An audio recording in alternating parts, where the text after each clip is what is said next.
L'arrestation à Kourémalé, à la frontière Mali-Guinée, d'un premier convoi de 52 citernes transportant 2 millions de litres de gasoil sur 4 millions prévus en provenance de la Guinée-Conakry par une mission tripartite composée de la douane malienne, de l'Office national des produits pétroliers conduite par la Chambre de commerce et d'industrie du Mali.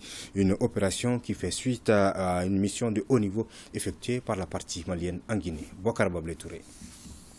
Kourémalé, village frontalier Mali-Guinée, est choisi par la délégation de la Chambre de commerce et d'industrie du Mali pour réceptionner le premier convoi de 52 citernes transportant 2 millions de litres de gasoil en provenance de la Guinée-Conakry. Ce début de partenariat qui voit ainsi le jour dans ce domaine entre les deux pays est le fruit d'une mission de haut niveau effectuée par la partie malienne en terre guinéenne suite à l'embargo imposé à notre pays par la CEDEAO. Nous avons échangé avec les autorités guinéennes pour voir dans quelle mesure on peut balancer une partie de nos trafics en hydrocarbures sur le port de Conakry. Nous avons échangé avec SONAP là-bas, équivalent à l'ONAP. On leur a demandé de nous céder une partie des stocks disponibles déjà à Conakry. Les autorités guinéennes ont promis à l'État malien de les céder 4 millions de litres de gasoil. Les pays à partir desquels nous nous approvisionnons ont les mêmes difficultés d'approvisionnement. Mais les dispositions sont en cours avec des contacts pris par nos autorités, à l'endroit des autres autorités qui nous entourent, vraiment pour que l'approvisionnement régulier continue pour éviter tout risque de pénurie.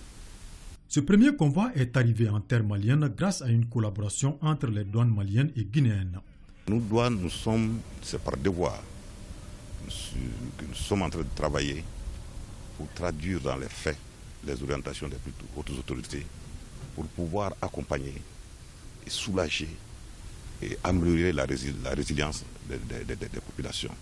Nous sommes aujourd'hui sur le terrain pour voir concrètement comment ça se passe au niveau des bureaux frontaliers, puisque les deux DG se sont engagés à traduire en réalité en tout cas la coopération au haut niveau entre les deux autorités des deux pays. Occasion aussi pour le directeur général des douanes du Mali de rencontrer le chef de bureau des douanes de Kourémalé, Guinée. Rencontre au cours de laquelle il a remercié les autorités guinéennes pour les efforts consentis en faveur de notre pays dans ce contexte d'embargo.